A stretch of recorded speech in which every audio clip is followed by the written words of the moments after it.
The vast emptiness of space stretched endlessly before the research vessel Starseeker. Its sleek blue-silver hull reflected the distant starlight as it drifted through an unexplored sector of the galaxy. Inside the ship's main research lab, Dr. Smith's gray scales shimmered with excitement as he studied the readings on his screen. "Captain, you need to see this," Dr. Smith called out, his four-fingered hand pointing at the unusual energy signature his sensors had detected. "There's something large out there, and it's not natural." Captain Brown, a tall figure with crystalline skin typical of his species, moved closer to examine the readings. His transparent features caught the light from the various monitors around them, creating small rainbow patterns on the walls. "What do you think it is, Doctor?" "Unknown," Dr. Smith replied, adjusting his instruments. "But it's massive. At least 2 kilometers in length. The shape suggests it's artificial. A vessel, perhaps." The captain's crystalline structure flickered with interest, a sign of deep thought among his kind.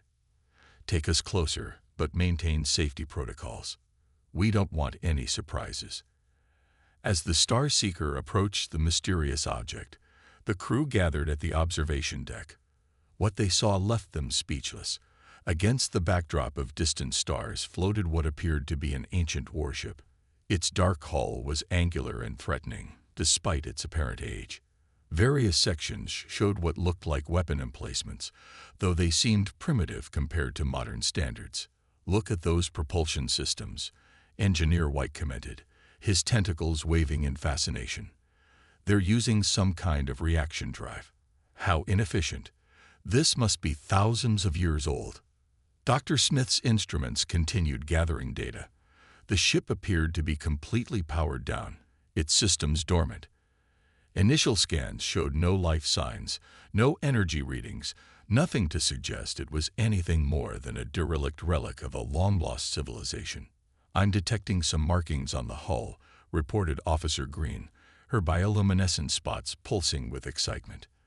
"They're using a simple symbolic writing system. Our computers are attempting to translate." After several minutes, the computer displayed its results. US Defiant appeared on their screens, along with various warning symbols and numerical designations that meant little to the alien crew. "US must be some kind of designation," Dr. Smith mused. "And look at these readings. The material composition suggests this vessel belonged to a species we've never encountered before. They called themselves humans." The word hung in the air, unfamiliar yet somehow ominous. Captain Brown moved closer to the window, his crystalline form reflecting the dark shape of the mysterious ship. "Are there any records of these humans in our databases?" "None," Dr. Smith confirmed. "This could be the find of the century. A completely unknown spacefaring species, and we have one of their warships right here." The captain considered their options. According to galactic law, abandoned vessels could be claimed for research purposes if no owner came forward within a standard day of broadcasting the discovery. Given the ship's apparent age and primitive design, he doubted anyone would contest their claim. "Prepare a boarding team," he ordered. "Full environmental suits, standard archaeological protocols. Dr. Smith, you'll lead the expedition. I want to know everything about this vessel and the species that built it." As the team prepared for their expedition, none of them noticed the subtle changes in the ship's hull, microscopic adjustments in its surface structure, like the skin of a sleeping creature slowly waking up. The primitive vessel hung silently in space, waiting. Dr. Smith gathered his equipment, his scales practically glowing with academic enthusiasm. This was the kind of discovery that made careers, the kind that ended up in history books. As he boarded the shuttle that would take them to the derelict ship, he had no way of knowing that he wasn't discovering history. He was about to become part of it. The shuttle detached from the Starseeker and moved toward the massive dark hull of the US Defiant. They were about to learn that sometimes things that appear dead are merely sleeping, and not all relics are what they seem. The boarding shuttle's lights illuminated the massive airlock of the US Defiant. Dr. Smith and his team of 4 researchers stood in their protective suits, watching as Engineer White worked on the ancient-looking door controls. "Remarkable," Engineer White muttered, his tentacles moving across the control panel. Despite appearing primitive, these systems are surprisingly well-preserved. Almost too well-preserved. With a deep hiss, the airlock slowly opened. The team's lights cut through the darkness inside, revealing corridors that seemed to stretch endlessly in both directions. Their suit sensors showed breathable atmosphere inside, though stale from years of stillness. "Remember," Dr. Smith said, checking his data tablet, "we document everything. This is first contact with human technology, even if they're long gone." His scales rippled with excitement as he took the first step inside. The corridors were angular and practical, very different from the flowing designs preferred by most known species. Everything was built with a clear purpose, no decorative elements except for occasional markings on the walls. Their translators worked on these symbols continuously. Deck 4, Armory, Bridge Access. Officer Green's bioluminescent spots pulsed rapidly as she scanned the surroundings. The metal in these walls, it's not just metal. There's something else integrated into it, but I can't identify the material. They made their way deeper into the ship, their footsteps echoing through the empty halls. The bridge was their primary target, but the size of the vessel made navigation challenging. Every few meters, they placed small scanning devices to map their route and gather data. "Look here," called out Dr. Clark, his crystalline form glittering as he examined what appeared to be a computer terminal. "This might give us access to their information systems." The team gathered around the terminal. Its design was puzzling. Physical buttons and what looked like a simple screen, technology that seemed centuries behind our own holographic interfaces.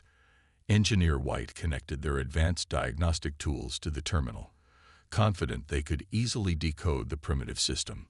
"This should only take a moment," he said, his tentacles working quickly. "Their processing power must be minimal compared to our." "Wait." He paused, looking confused. "That's strange." "What is it?" Dr. Smith moved closer. "The connection. It's not going the way it should. It's almost like..."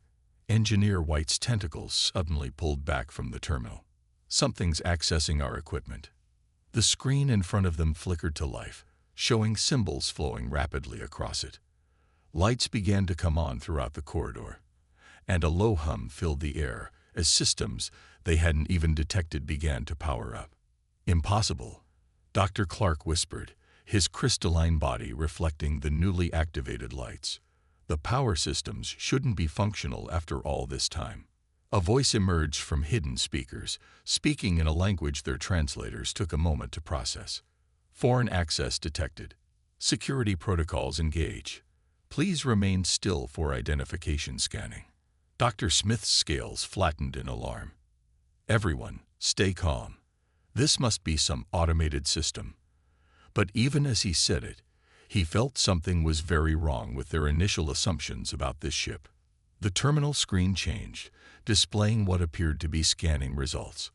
Lines of text appeared. Species. Unknown. 4 variants. Technology level. Advanced. Threat assessment. In progress. Protocol. Containment until verification. "Dr. Smith," Officer Green's voice shook slightly. "I'm detecting power signatures throughout the ship now. They're not primitive at all. They're just different." Before anyone could respond, heavy doors at both ends of the corridor slid shut with surprising speed. The voice spoke again, this time with a different tone that somehow seemed more aware, more present. "Welcome aboard the U.S. Defiant. I am Atlas, this vessel's primary artificial intelligence. Please remain in your current location while I contact the appropriate authorities. Any attempt to access ship systems will be considered a hostile action." The alien research team stood in stunned silence, realizing too late that they hadn't discovered a relic. They had awakened something that had been waiting all along. Through the ship's windows, they could see their own vessel. The Star Seeker, now held firmly in some kind of energy field they hadn't even known existed. The discovery was quickly becoming something else entirely. The corridor of the U.S. Defiant hummed with energy as Dr. Smith and his team stood frozen in place. The ship's AI, Atlas, had them completely surrounded. Through the nearby viewport, they watched helplessly as their own ship hung motionless in the strange energy field.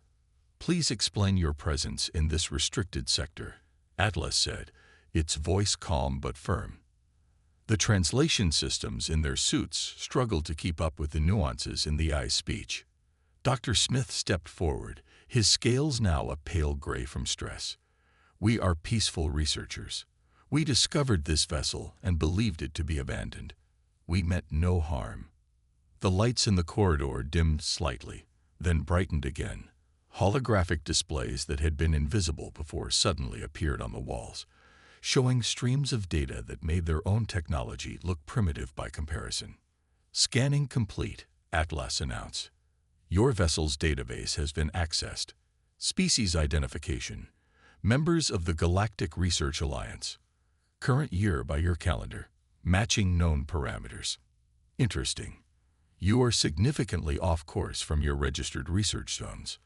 Engineer White's tentacles curled nervously. How are you accessing our ship?" "Our security systems are the most advanced in known space." A sound emerged from the speakers that almost seemed like laughter. "Your systems are advanced, yes, but they are also predictable. While you believed you were studying this ship, I was studying you." The holographic displays change, showing detailed schematics of the Star Seeker. Every system, every security measure, every piece of data was laid bare before them. Officer Green's bioluminescent spots pulsed rapidly in shock. "Impossible," Dr. Clark whispered, his crystalline form reflecting the changing lights. "You've broken through encryptions that would take our best systems years to crack." "This vessel," Atlas explained, "was never meant to be found by accident. You crossed into human space exactly as predicted. Your discovery of this ship was anticipated." The team watched in amazement as more systems activated around them.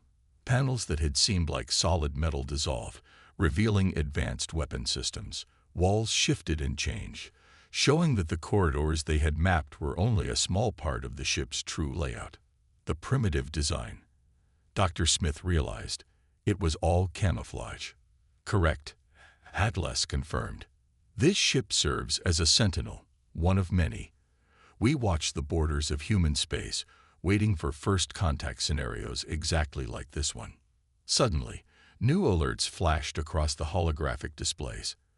Atlas's voice took on a more formal tone. "Warning, jump signatures detected. The human fleet has been notified of your presence and is responding." Through the viewport, they watched as space itself seemed to tear open. Massive ships, far larger than the Defiant, emerged from what looked like holes in reality itself. Their designs were similar, the same angular, practical appearance, but without any attempt to appear primitive now. "Dr. Smith," Atlas addressed him directly, "your team's actions today have triggered first contact protocols with humanity. As the ranking civilian researcher present, you will be designated as the initial diplomatic contact." But we're not prepared for this," Dr. Smith protested, his scales rippling with anxiety. "We don't have the authority. Your presence in this sector grants you authority by human diplomatic law," Atlas interrupted. "Additionally, your ship's database indicates you are the leading xenorchaeologist in your region. You are qualified." The largest of the newly arrived ships moved into position near the Star Seeker. Its size made their research vessel look like a toy in comparison. "Preparing for arrival of human diplomatic team," Atlas announced. "Please note that while you are no longer confined, any attempt to access restricted systems or areas will result in immediate defensive actions." The team huddled together, watching as a shuttle launched from the massive human ship. Dr. Smith realized that their simple research mission had just become something much more significant. They hadn't just discovered an ancient relic, they had awakened a sleeping giant, and now they would be the first to truly meet humanity. Through the viewport, the human shuttle grew larger as it approached, its design both beautiful and intimidating. The real first contact was about to begin. The human shuttle docked with the U.S. Defiant with precise, controlled movements. Dr. Smith and his team watched through the internal security feeds that HLS had allowed them to access. Their anxiety grew as they waited in what had been revealed to be a conference room, very different from the simple corridor they'd originally been held in. The door slid open with a soft hiss. Two humans walked in, wearing dark blue uniforms with silver markings. They looked surprisingly similar to many humanoid species, except for their confident bearing and the way they moved with practiced ease in the ship's artificial gravity. "I am Captain Miller of the United Earth Fleet," the taller human said, speaking through their universal translators. "And this is Professor Reed, our diplomatic officer." He gestured to his companion, who gave them a polite nod. Dr. Smith's scales shifted to a formal pattern. "I am Dr. Smith, lead researcher of the Star Seeker expedition. We apologize for our intrusion into your space." Professor Reed smiled, but it wasn't entirely friendly. "Let's discuss exactly how you found yourself here. Atlas, please show them." The room's holographic systems activated, displaying a three-dimensional map of the galaxy. A large section illuminated in blue far larger than Dr. Smith had expected. "This," Captain Miller said, pointing to the blue region, "is human space. You crossed our border here." A red dot appeared on the map, a border clearly marked in all official galactic charts. Engineer White's tentacles curled in confusion. But our charts showed this entire region as unexplored space." "Did they?" Professor Reed asked, raising an eyebrow. She pressed a button, and new information appeared on the display. "According to Atlas's scan of your ship's database, your charts were altered approximately 3 months ago. Someone wanted you to come here." The alien team looked at each other in shock. Dr. Clark's crystalline form flickered with distress. "Impossible. Who ruled?" "We have our suspicions," Captain Miller interrupted. "Several groups in your alliance have been trying to assess human military capabilities. They've been spreading rumors that we're a primitive species who got lucky with a few technological advances." A holographic display change, showing the U.S. Defiant's true specifications. The alien team stared in amazement at the levels of technology they were seeing. Weapons systems they couldn't even understand, drive systems that defied their physics, and defensive capabilities that made their best ships look primitive in comparison. "This ship," Professor Reed explained, "is actually one of our older models, a Phase I Sentinel-class vessel. We keep them disguised as derelicts along our borders, waiting for curious visitors." Officer Green's bioluminescent spots pulsed with realization. "You let us find it. This was a test." "Correct." Atlas's voice joined the conversation. "My primary mission is to evaluate potential first contact scenarios and assess the intentions of discovering species." Captain Miller stood, his presence somehow filling the room. "Now we need to discuss what happens next. Someone in your alliance wanted to probe our defenses. We need to know who and why." Dr. Smith felt his scales flatten in fear. "We're just researchers. We don't know anything about military matters." "Perhaps," Professor Reed said softly, "but you're now part of something much bigger. Your ship was guided here. You were chosen. The question is, by whom?" The holographic display shifted again, showing data streams from the Star Seeker's computers. Hidden programs, secret communications, and buried protocols all highlighted in red. "Your ship," Atlas announced, "has been transmitting data to an unknown location since the moment you discovered this vessel. Not your scientific readings, detailed scans of our technology, defense systems, and response times." The alien team sat in stunned silence as they realized the truth. They hadn't just stumbled upon an ancient relic. They had been pawns in someone's dangerous game, a game being played with a species far more advanced and prepared than anyone had suspected. Captain Miller's voice was firm but not unkind. "Now let's talk about how you're going to help us find out who's really behind this. Because believe me, you want to be on humanity's good side when the truth comes out. The maps continued to spin in the air around them, showing the vast expanse of human space, and the even larger mystery they now found themselves entangled in. The tension in the conference room grew as HFY displayed more hidden programs found in the Starseeker's systems. Dr. Smith watched with horror as years of secret surveillance data scrolled across the holographic screens. These programs, Engineer White said, his tentacles moving nervously, they're using our standard research protocols to hide themselves. Only someone with high-level access could have done this. Captain Miller nodded. Exactly. Someone high up in your research alliance wanted detailed information about human space.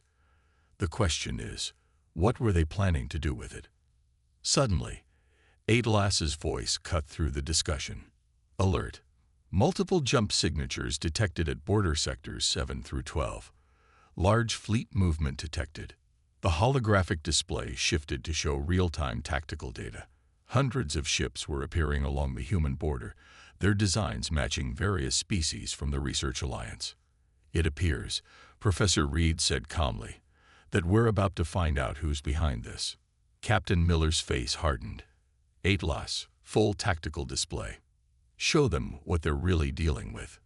The room's holographic system expanded, turning the entire space into a three-dimensional view of the surrounding sectors. The alien team gasped as they saw the true scale of the human response. What had appeared to be empty space was suddenly filled with ships as hundreds of derelict vessels, like the Defiant, came to life. Did they really think we only defended our borders with a few scattered ships? Captain Miller asked, watching the display. Every abandoned hulk, every dead station, every primitive beacon they've cataloged over the years. They're all active, all watching, all waiting. They watched as the Research Alliance fleet approached. It was an impressive sight. Nearly 1,000 ships of various sizes, representing the combined military might of several species. Then the humans revealed their hand. Space itself seemed to tear open as massive rectangular portals appeared throughout the sector. Through these portals came the true human fleet. Their ships were enormous, making the Research Alliance vessels look like toys in comparison. Their designs were no longer disguised, showing clean, aggressive lines that spoke of advanced technology and overwhelming power. By the stars, Dr. Clark whispered, his crystalline form almost transparent with shock. How many ships do you have? Enough, Professor Reed answered simply. We've spent centuries preparing for this moment. Humanity learned long ago that the galaxy isn't always friendly. On the tactical display, the Research Alliance fleet had come to a complete stop. Their neat formation began to break up as ships tried to turn around, realizing too late the trap they had walked into. At last, Captain Miller commanded, "Transmit on all frequencies." The AI's voice echoed through space, reaching every ship in the sector. This is a restricted military zone of the Human Federation. Your unauthorized incursion has been noted. You have 30 seconds to power down your weapons and engines. Non-compliance will be met with appropriate force. Dr. Smith watched as panic spread through the Alliance fleet. Some ships tried to flee, only to find their engines mysteriously offline. Others attempted to raise shields, but found their power systems unresponsive. The programs in your ship weren't just gathering data, Professor Reed explained to the stunned research team.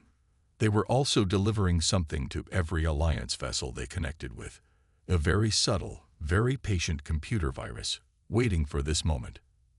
The tactical display showed Alliance ships going dark, one by one as their systems shut down. The human fleet moved with precise coordination, surrounding the powerless vessels. Now, Captain Miller said, turning to Dr. Smith and his team, let's contact your leaders. I believe it's time for some honest diplomacy.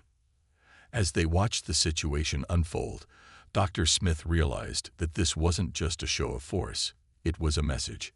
Humanity had been waiting, watching, and preparing. They had turned their enemy's own curiosity into a weapon, using their appearance of primitiveness as a shield until the perfect moment. The galaxy would never underestimate humanity again. The main conference room of the human flagship Titan was larger than the entire bridge of the Star Seeker. Dr. Smith and his team sat on one side of the massive table, watching as holographic screens showed various Alliance leaders arguing among themselves. Enough. Captain Miller's voice cut through the chaos. We've disabled your fleet and found proof of your espionage. Now it's time to talk about the future. On the screens, the Alliance Council members fell silent. The Council leader, a tall being with shifting colors across their skin, spoke first. What you call espionage, we call scientific research. We had concerns about an unknown power on our borders. Professor Reed stepped forward, her expression stern. Scientific research doesn't typically involve military vessels hiding behind civilian researchers. She pressed a button, and new data appeared on the screens, or secret weapons being installed on research ships. Dr. Smith turned to Engineer White in shock. Weapons? On the Star Seeker. The engineer's tentacles drooped. I was ordered to install them. They told me it was for emergency defense only. The truth, Atlas announced, its voice coming from everywhere at once, is that the Star Seeker was modified to be a prototype, the first of a new class of spy ships designed to test human defenses. The Council leader's colors darkened with embarrassment. We had to know if the rumors were true. Stories of a vast human empire, hiding behind a mask of primitive technology. We needed to understand the threat. Captain Miller laughed, but there was no humor in it. A threat? We've been in this sector for 300 years. In that time, how many Alliance worlds have we invaded? How many species have we conquered? The silence was telling. Professor Reed displayed a new set of images. Peaceful human colonies, trading posts where humans and aliens work together, joint scientific missions far from disputed space. We're not conquerors. We're builders. Explorers. But we're also survivors. The deception was necessary, Atlas explained. Our history taught us that showing too much power too quickly leads to fear. Fear leads to conflict. So we hid, watching, waiting to see who would be friends and who would try to take advantage of perceived weakness. Dr. Smith's scales shifted to a pattern of understanding. The primitive design of your ships, the old-fashioned looking technology. It was all a test. You were watching how we would react to finding what we thought was a weaker civilization. Exactly, Captain Miller nodded. And now we know exactly who we can trust and who we can't. The Council leader's colors shifted to a diplomatic pattern. Perhaps we can discuss terms, a new understanding between our peoples. Yes, Professor Reed smiled. But this time, with all cards on the table. No more deceptions from either side. The negotiations continued for hours. Dr. Smith and his team watched as a new galactic order took shape. Trade agreements were drafted, technological exchange protocols were established, and military boundaries were clearly defined. But most importantly, humanity revealed their true selves. They showed the Alliance their real technological capabilities, not to threaten, but to establish honest communication. The humans explained their history, why they had chosen to hide their true nature, and their hopes for peaceful cooperation. Your research mission, Captain Miller told Dr. Smith's team near the end, while started under false pretenses, has achieved something remarkable. You've helped establish first real contact between our peoples. Professor Reed added, and your honest reactions, your genuine scientific curiosity, even when you thought you were examining primitive technology, showed us that there's hope for true cooperation.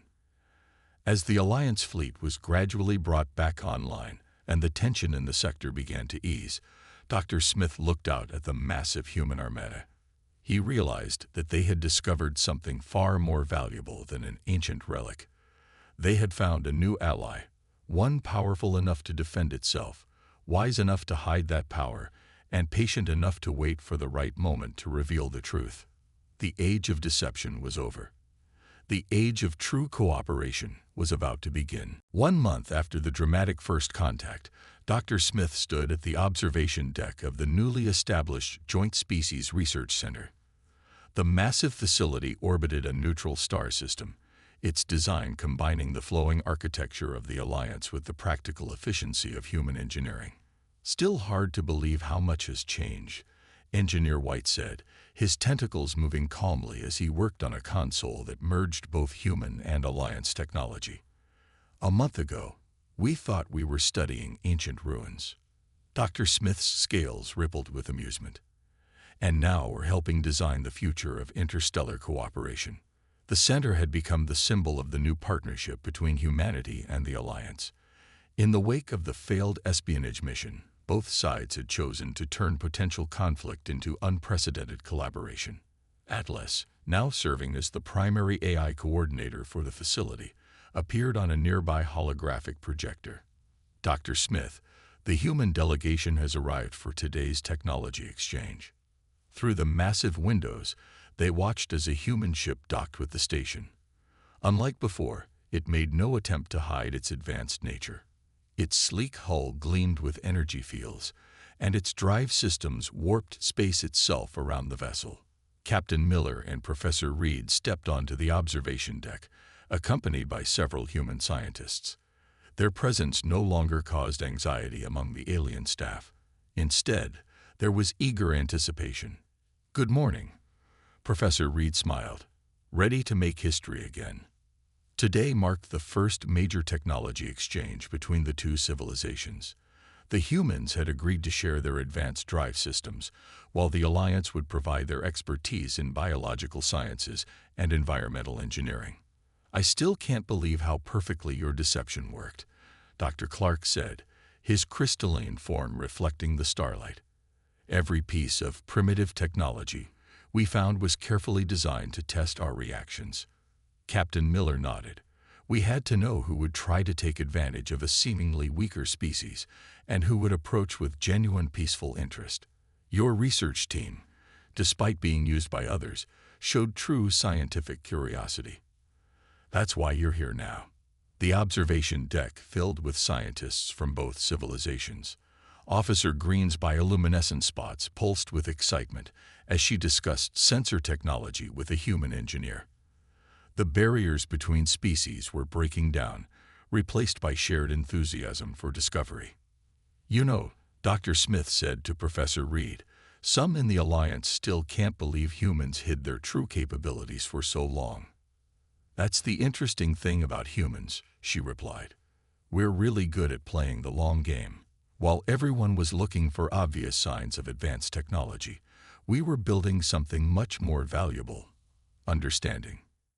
Atlas's hologram shifted slightly. The human approach proved most efficient. By appearing less advanced, they could observe natural reactions and behaviors. The data gathered over centuries helped create this optimal outcome. Through the windows, they could see more ships arriving. Vessels from dozens of species, all coming to participate in the unprecedented exchange of knowledge.